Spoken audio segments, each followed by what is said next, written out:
welcome to Kate's Ag. Today is the first day back in the field.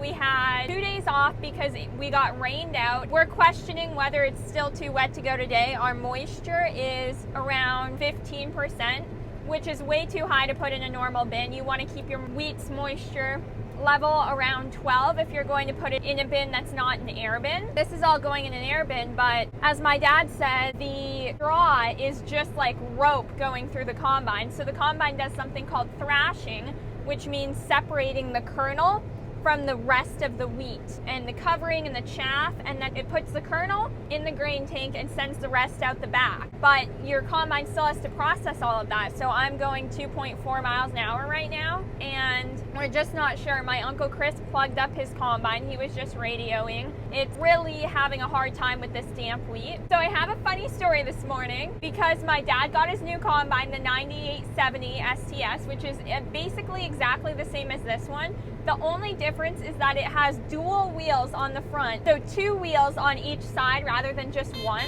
When I had the 9610, it was really easy to figure out which combine was mine because it looked different from all of the other ones.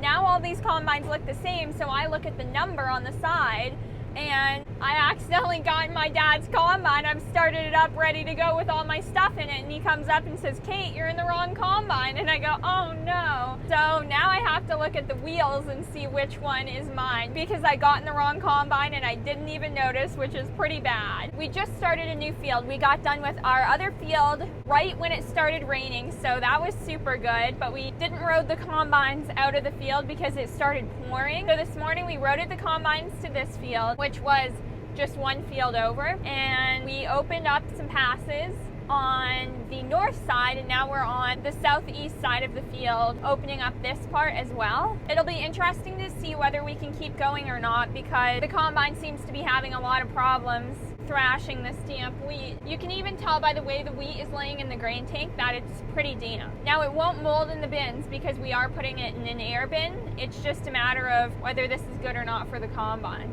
My return auger is pretty high for how fast I'm going. This is a big field, so we'll be in it for a little while. We do have the 3 combines going. My dad's running the 9870 with the duals. My Uncle Chris is running the 9760, and then I'm running the other 9870 that I've been running all harvest. It's always bittersweet finishing harvest, but I'm super tired and we've been harvesting for quite a while, so I'm excited to catch up on some rest. But also I'm sad that harvest is over because it's just that one time of the year that's just an amazing experience and really cool to watch. I love being able to pick up the wheat that you spent the whole year growing and see the grain kernels in the tank moving into the grain cart and see the whole process of growing your food and how it will eventually end up on someone's table.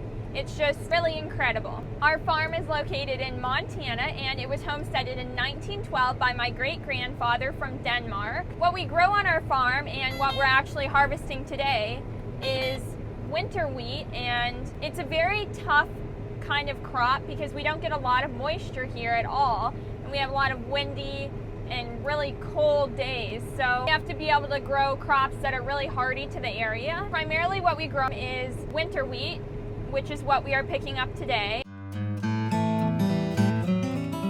Kate, is your rotor smoother? Yes, a bit. Sometimes I like to stretch my legs in the combine and pick my leg up, but when I do that, it takes the weight off the seat a little bit and my header shuts off.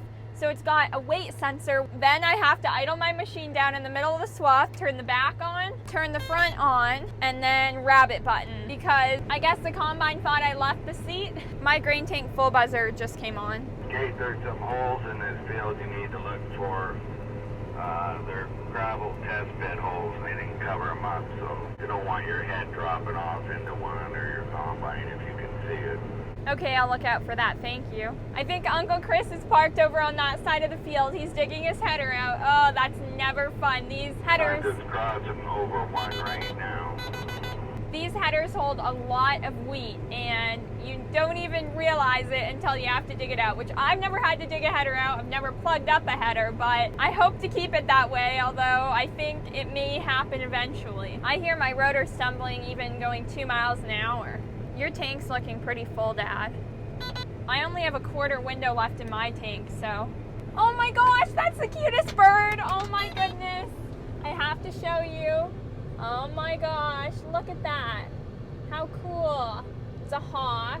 Brad, are you around here? I only have a quarter window left in my tank, if that. We need the cart guy down here. No, he's got problems too, Kate, so we'll just go along till, if you don't have any window left, just remember you can't turn or zoom around on corners, you know, fast. Yes. I think I'm in business. Give me just a minute. I'm headed down a decently steep hill right now, so I'm just paying attention to my header height, making sure everything's going well. Follow the road up towards that tree, and then you'll be able to drive across that thing and beat them. I have a full window now, so I can't go very much further. Remember that weed's heavy and sticky, so don't, you know, open the gate too far. How do you lift up the straw chopper so I can go in there? It's clogged. I'm going to have to go in and dig it out. You're probably going to have to pull the rotor panels off the sides and dig it out that way. I mean, it's not where the straw choppers are. I mean, you go in there, but they're, I don't know. I'll just road over there anyway right now because we'll have to dump in the trucks. I've got a full window, so I'm not sure how much further I can go. Don't go any further.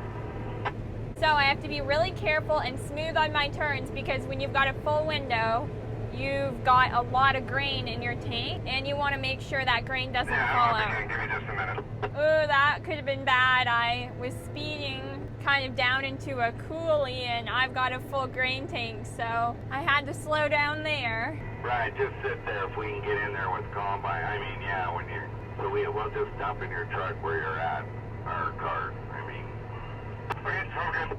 All right, I'm pulling up to kind of buy Uncle Chris's combine. I think my dad's going to help him unplug it. Oh, that's never fun when you plug your combine. I've watched my dad plug it and have to get out and dig it out. Put my auger out. I'm going to dump in the grain cart.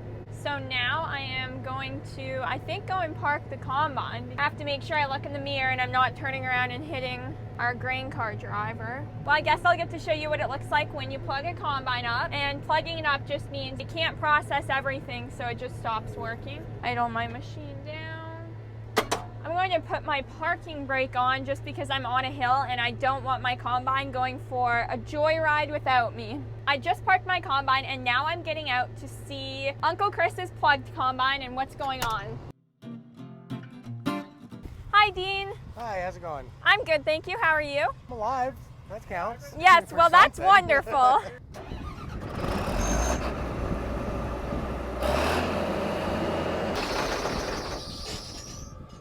Oh yeah, there are 5 hawks. That's really cool.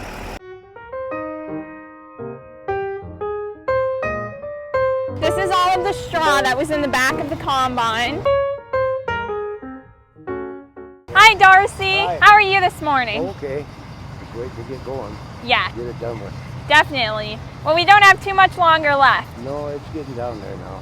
Yes. Almost see daylight. Yes, we can. Oh yeah, it does feel moist. It's crazy how much straw this combine had in it. Yeah, you can't really break it apart. And if we can't break it apart with our hands, it makes it really hard for the combine to do that. Yep, which is why it plugged up. Yes. There's my dad's combine. That's my combine. This is Uncle Chris's. Oh, there's another operation going on in that field over there that I can see. You can see their grain cart. They've got 2, 3 combines running. Oh, my dad's taking his combine to his pickup.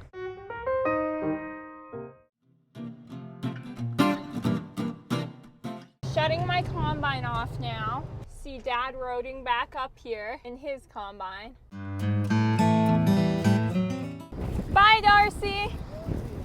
It looks like my dad and my Uncle Chris and Darcy got the combine unplugged, so my dad and I are going to head back to our rows. Our grain cart was having some problems. I think a shear pin broke, so we had to road up here and dump in the trucks anyway. I'm coming up to a coulee right now, and it's right there. My dad suggested I back up and line up straight with the row kind of on the other side of the coulee. because it's a little bit big to just continue through, and I can't do it on an angle. There was a ton of little tiny mice that just ran different direction. Oh my goodness. I'm at lunch and it's so windy. Everybody's plates were almost blowing away. Put the chair away. Oh my gosh, a rabbit just ran from my wheat swath. Oh my goodness, I think you can see its little ears. It was so adorable. A rabbit was in my wheat swath. It was the cutest thing. Yeah, bunny rabbit. Yeah, he was in the swath, like to hang out in here. He was really adorable. That was the cutest bunny ever. My dad just asked me if I have seen any hawk feathers. Oh, little bird. And I haven't, but I have seen a lot of hawks, so I'm just going to let him know. No, I haven't seen any hawk feathers, but I've seen tons of hawks. They're never in my wheat swath. Sounds like you're just a shotgun away from a lot of hawk feathers. All right, my dad said that there was a hawk feather in about the 4th row in, so I'm going very slowly and looking for it here. He said it was kind of black and white. I don't see it yet. I'm never finding hawk feathers ever. Oh my goodness, it's not very big, but it still counts, so idle the machine down and take all the necessary precautions to be safe in combine when you want to get out and go look for hawk feathers. Ooh, this is exciting. Okay. This is my combine in the field. I think I saw it right here. It's a very small feather, but oh, that's awesome. On this piece of wheat here. I don't see any more right now, but wow, that's so cool. I have another hawk feather now. I've only found one before so far, and my dad found one that he gave to me also, and he always used to stop the combine when I was little and go and grab one. So it's become a little bit of a harvest tradition. Well, that was so much fun. I hope you enjoyed my little adventure of going to get this hawk feather. My dad just radioed and said he left me a present at the end of his wheat row, so I'm assuming it's another hawk feather and I get to pick up that little part. So when we get there, I'll show you and it will be very exciting. I saw another bunny in the wheat swath. Oh my goodness, I am so excited. He should be up here in the wheat swath, so look out for him. How adorable. That little wheat swath right there is the one my dad left me, so I think there's a hawk feather in it and I'm going to go look for it. So I have to shut my machine off and idle it down. And I see the hawk feather. That is the coolest thing ever. This will be my first true hawk feather of the year. Not just like the fluff. Oh, how cool. That's so awesome. Thank you, Dad. The hawk feather is so cool. It's the first real one. You have to pick up that little piece of wheat, okay? Yes, that's what I'm doing now. Thank you, though. Ooh, that was so awesome. Look at all the hawks. 1, 2, 3, 4, 5, 6, 7, 8. I see at least 8 right now flying around. There's even one in my wheat swath coming up, and we'll see how close I can get before he flies away. It was a good plan. I thought so. Here's the coulee I have coming up. So my pass is going to be this one, and it's probably one of the steepest in the coulee, and then we'll be able to go to that neck. But it's always challenging doing this. Oh my gosh, another rabbit. Oh, that is so cute. Oh my goodness, no way. I just saw my 3rd bunny rabbit of the day. There's so many rabbits in this field. Same bunny rabbit 3 times, probably. It's definitely windy out. You can see the straw that's chopped up coming out of the back of Uncle Chris's combine blowing away. We just finished this field right here and we're moving to the field across the street, which is not very big actually. Usually the type of hawk feathers you'll see in the wheat swath are little white fluffy ones, for example, like this one, because that's what's on their bellies and it gets stuck on the wheat. Now this one's really cool because you don't usually find these. This is harder for the hawk to get stuck in the wheat swath. All right, we're finished harvesting for today, a little bit early because we didn't want to send another semi back to the bins. We are going to have a beautiful sunset. I'm just taking my auger out right now and lining up to our grain cart, who is actually dumping in the semi while I'm about to dump the cart. So that's kind of interesting. That happens occasionally. Line up right here. Got that pretty straight. turn on my unloading auger. And then after this, we'll park the combines and head out for the day. It's 8:35. We usually stop around 9 to 9:30, so we're stopping a half an hour early than normal, but we also started early today. We started at 8:30. I actually have an interesting story. The field we started in this morning was actually swathed with our neighbor's field. So we hired people to swath our wheat, and then they were swathing it at night and didn't see that it was two different people's fields, and they swathed it all together. So every time that we went to get another row, we had to road all the way down, and it was just not quite as efficient as it usually would be. So that's kind of a funny story of what happened with that field. Is it was swathed with our neighbors, and good thing we know the property line, and also the wheat is slightly different colored, but that's always really risky when you do that because you never want to pick up your neighbor's crop. I'm just turning in to where my dad is parked now and lining up for the evening. I have to put my parking brake on because I seem to be rolling backwards. Idle down, and we are finished for the night. All right, I'm about to turn my combine off. There's the grain cart unloading into the semi. There's Uncle Chris, and then there's my dad. We are going to have a beautiful sunset tonight. Here's what's happening outside of the combine. The grain cart's just finishing unloading. Thank you so much for watching. I really hope you enjoyed today's video. Make sure to like and subscribe to learn more about how your food gets to your table. You can also follow Kate's Egg on Instagram, KATES_AG, and on Facebook, TikTok, Pinterest, everywhere else. And then you can go to the Kate's Egg website, KATESAG.com, and purchase a Kate's Egg tote bag that's made in the USA from 100% cotton. Also on my website, you can find more about my story. Thank you so much for watching. Bye!